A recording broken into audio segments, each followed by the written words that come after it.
She was the last conscious person on the plane, and 200 lives depended on her. A young woman with no training, no experience, and no idea how to fly, suddenly became the only hope between life and death at 30,000 feet. Before we dive in, what time are you listening? Where are you from? Drop a comment below and tell me. And please like and subscribe for more videos like this. Sarah Chen was 26 years old and worked as a graphic designer in Seattle. She was not a hero. She was not trained for emergencies. She was just an ordinary person who loved her job, enjoyed hiking on weekends, and had a fear of flying that she tried hard to overcome. That Thursday morning in March, she boarded Flight 742 from Seattle to Boston with sweaty palms and a racing heart. She always chose the window seat because somehow watching the world below made her feel more in control, even though she knew she had no control at all. The flight was completely full. 203 passengers, including families with small children, elderly couples, business travelers typing on laptops, and college students heading home for spring break. Everyone had somewhere to be, someone waiting for them, a life that mattered. Sarah settled into seat 19A, pulled out her sketchbook, and tried to calm her nerves by drawing. The engines roared to life. The plane taxied down the runway. Within minutes, they were airborne, climbing through thick grey clouds into brilliant sunshine. Sarah took a deep breath and told herself everything would be fine. It always was. An hour into the flight, the cabin crew served beverages. Sarah ordered orange juice and continued sketching a design for a client presentation. The woman beside her, an older lady with kind eyes, was knitting a blue sweater. Across the aisle, a father was helping his young daughter with a coloring book. Everything seemed peaceful, normal, safe. Then the turbulence began. At first, it was mild, just a few bumps that made passengers glance up nervously. The seatbelt sign chimed on. The flight attendants quickly collected cups and secured the carts. But the shaking grew worse. The plane dropped suddenly, causing screams throughout the cabin. Oxygen masks fell from above. Sarah grabbed hers with trembling hands and pulled it over her face. Her heart pounded so hard she could hear it over the chaos. She looked around desperately, trying to understand what was happening. Then she noticed something terrifying. The flight attendant in the aisle was stumbling, holding her head, looking confused and disoriented. Another crew member collapsed against a seat. Passengers started slumping forward. The woman next to Sarah stopped knitting mid-stitch, her eyes closing, her hands going limp. The little girl across the aisle fell asleep against her father, who was also unconscious. One by one, people were losing consciousness. Sarah watched in horror as the entire cabin seemed to fall into a strange, sudden sleep. She pressed her oxygen mask tighter against her face, breathing rapidly, trying not to panic. What was happening? Was it the air? The pressure? Something wrong with the oxygen system. Within 3 minutes, every single person she could see was unconscious. Every single person except her. The silence was deafening. No crying babies. No conversation. No movement. Just the steady hum of the engines and 200 people slumped in their seats like dolls. Sarah unbuckled her seatbelt with shaking hands. She had to check on the pilots. Maybe they were still awake. Maybe they could fix whatever was wrong.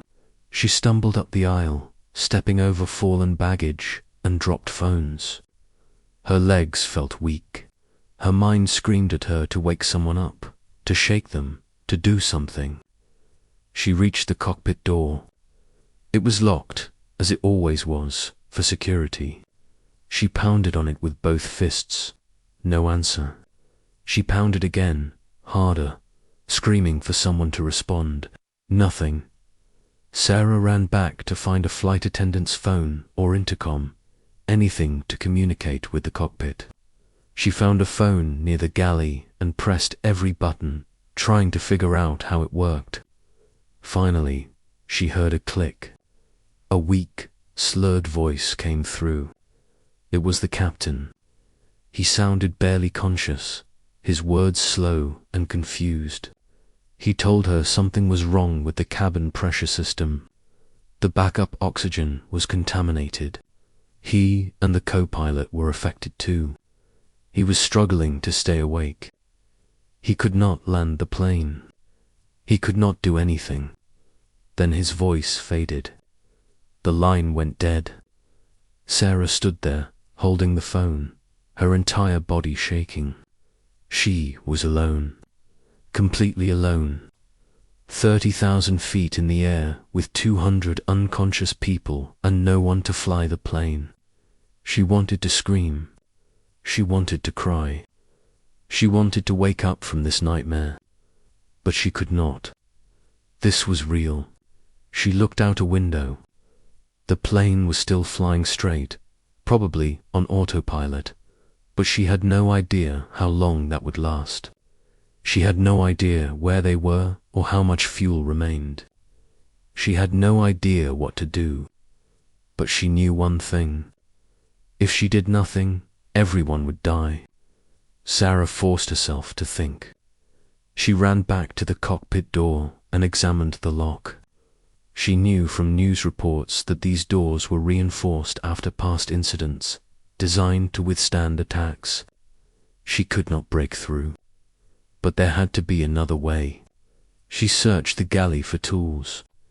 She found a fire extinguisher, a flashlight, a first aid kit, but nothing that could open a reinforced door. She was wasting time. She needed help. Then she remembered something. Modern planes had communication systems. There had to be a way to reach air traffic control. She grabbed a flight attendant's manual from a compartment and flipped through it desperately. Her hands were shaking so badly she could barely turn the pages. There, instructions for emergency. Communication using the passenger address system to relay messages through automated channels. She followed the steps, pressed buttons, and spoke into the intercom. Her voice cracked as she explained the situation.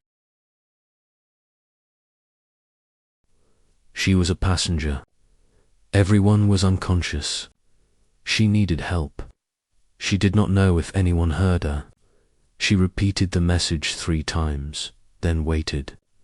Seconds felt like hours. Then, through the flight attendant phone system, a response came. It was an air traffic controller from Denver Center. His voice was calm and steady, and just hearing another conscious human being made Sarah almost collapse with relief. He told her his name was Michael. He told her she was not alone anymore. He was going to help her. Michael explained that her message had been received and emergency protocols were activated. He asked her questions. How many people were on board? Was anyone else awake? Could she see the cockpit instruments? Sarah answered as best she could. She could not see the instruments because the door was locked. She was the only person conscious. She had no idea why. Michael told her to stay calm. He said they were going to guide her through this. He asked if she had any flight experience. Sarah almost laughed. She told him no. She told him she was terrified of flying. She told him she was a graphic designer who could barely drive a car without getting anxious. Michael paused. Then he said something that changed everything. He said she was going to learn how to fly today. Sarah felt her stomach drop. She told him that was impossible. She could not fly a plane. She did not know anything about aviation. She would kill everyone. Michael's voice remained steady. He told her the plane was on autopilot. He told her experienced pilots were standing by to guide her step by step. He told her she was capable of this. He told her 200 people were counting on her, and he believed she could do it. Sarah wanted to refuse. She wanted to say no. But she looked around at the unconscious passengers. The elderly woman who had been knitting, the little girl with her coloring book, the young man with headphones still in his ears, the pregnant woman 3 rows back. All of them were breathing, alive, but completely helpless. She was their only chance. Sarah took a deep breath. She told Michael she would try. Michael guided her to find tools. Together, they determined that the only way into the cockpit was to override the electronic lock. Sarah found a maintenance panel described in the manual and carefully removed it. Inside was a maze of wires. Michael connected her with an airline maintenance expert who talked her through identifying the lock mechanism wires. Her hands shook as she worked. One wrong move could disable the door permanently or trigger alarms she did not understand. Sweat dripped into her eyes. After 20 minutes that felt like an eternity, she heard a click. The cockpit door unlocked. Sarah pushed it open and stepped into the cockpit. Both pilots were slumped in their seats, unconscious but breathing. The instrument panel stretched before her, a bewildering array of screens, buttons, switches, and lights. She had no idea what any of it meant. Michael's voice came through the radio, which was still active. He told her to sit in the captain's seat. Sarah carefully moved the unconscious captain aside and slid into his place. The seat was too big. The controls were too close. Everything felt wrong. She stared at the yoke, the throttle, the hundreds of instruments, and felt completely overwhelmed. Michael began explaining what she was looking at. The primary flight display showed their altitude, speed, and heading. The autopilot was engaged, which meant the plane was flying itself along a programmed route, but fuel was limited. Weather could change. Systems could fail. Eventually, she would need to land the plane. Landing, the word terrified her more than anything. Michael introduced her to Captain James Rodriguez, a veteran pilot with 30 years of experience who happened to be at the Denver Air Traffic Control Center for a training session. His voice came through the radio, calm and reassuring. He told Sarah they were going to work together. He would be her co-pilot from the ground. For the next hour, James taught Sarah the basics. He explained what each critical instrument meant. He showed her how to read altitude, speed, and heading. He taught her how to communicate using the radio. He made her practice touching the controls gently, just to get a feel for them. Sarah listened to every word, her mind racing to absorb information that pilots spent years learning. Other planes were diverted from their airspace.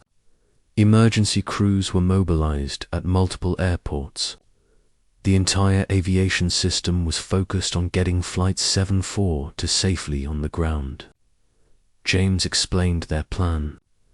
They would guide the plane toward Denver International Airport, which had long runways and excellent emergency facilities. The autopilot would do most of the work getting them there. But Sarah would need to land the plane manually. There was no way around it. The autopilot could line them up with the runway, but the final descent, the flare, the touchdown, all of that required human control. James started training her on the landing procedure. He used simple language, breaking down each step. He made her repeat instructions back to him. He told her stories of pilots who had landed in difficult situations, trying to build her confidence. Sarah appreciated his effort, but she could not shake her terror. She had never even played a flight simulator game. She was supposed to land a real plane with real people. As they approached Denver, James walked her through reducing altitude. He told her which buttons to press on the autopilot panel. The plane began descending gradually. Sarah watched the altimeter numbers decrease, her heart racing faster with every 1,000 feet. The city appeared below, sprawling and vast. James guided her through extending the landing gear. She heard a mechanical sound beneath her as the wheels locked into place. He taught her about flaps, which would slow the plane down. She moved the flap lever as instructed, feeling the aircraft's response. Everything was happening so fast. James's voice remained steady. He told her she was doing great. He told her the autopilot would guide them toward the runway. Her job was to take control at the right moment and bring the plane down safely. He would tell her exactly what to do. Sarah saw the runway ahead, a long strip of concrete that looked impossibly small from her altitude. Emergency vehicles lined both sides, fire trucks and ambulances with flashing lights. The entire airport had been cleared. Every resource was dedicated to helping her succeed. James told her to disengage the autopilot. Sarah hesitated, her hand hovering over the button. Once she did this, she would be flying the plane. She would be in control. James gently urged her.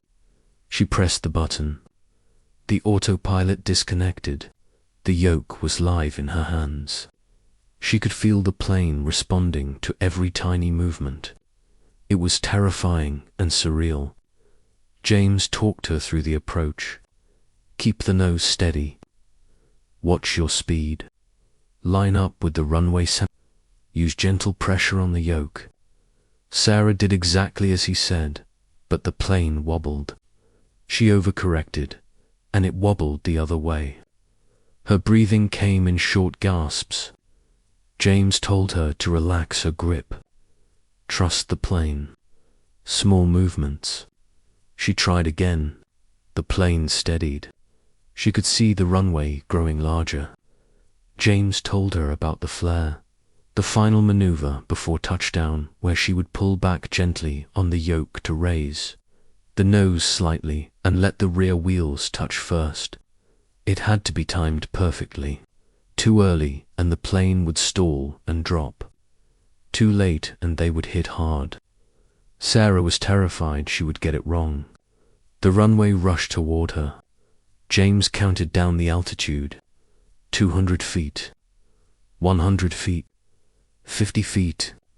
His voice was calm, rhythmic, guiding her like a dance instructor. 30 feet. 20 feet. Now, Sarah. Flare now. Sarah pulled back on the yoke. The nose lifted. For a moment, the plane seemed to float. Then the rear wheels touched the runway with a thump. The nose wheel came down. They were on the ground, but they were moving fast. James told her to apply the brakes gently and deploy the thrust reverser. Sarah found the brake pedals with her feet and pressed carefully. The plane began to slow.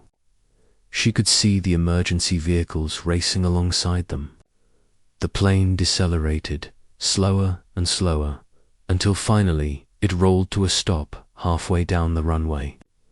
Sarah sat there, gripping the yoke, unable to believe what had just happened. James's voice came through the radio, full of emotion. You did it, Sarah. You saved them. You saved everyone. Emergency crews surrounded the plane within seconds. Medical teams boarded and began treating the unconscious passengers and crew. Sarah learned later that the contamination in the backup oxygen system had caused a rapid onset of hypoxia, starving the brain of oxygen and causing unconsciousness. She had been saved by a quirk of seating and airflow. Her mask had drawn from a different supply line, one that was not contaminated. Pure chance. 1 in 200. Every single passenger and crew member survived. They woke up in hospitals, confused but alive, with no memory of what happened. They learned that a young woman they had never met, who had been just as scared as they were, had landed the plane and saved their lives. Sarah became a reluctant hero. News outlets wanted interviews. Aviation organizations wanted to study what happened. The passengers wanted to thank her. But Sarah did not feel like a hero. She felt like someone who had been terrified every single second and had simply refused to give up. In the months that followed, Sarah struggled with the trauma of that day. She had nightmares. She could not get on a plane for a long time. But she also felt something else. She felt a quiet strength she had not known she possessed. She had faced the worst fear imaginable and had not let it destroy her or the people depending on her. The little girl with the coloring book sent her a drawing. It showed a plane in the sky with a smiling stick figure in the cockpit. The words said, "Thank you for bringing my daddy and me home."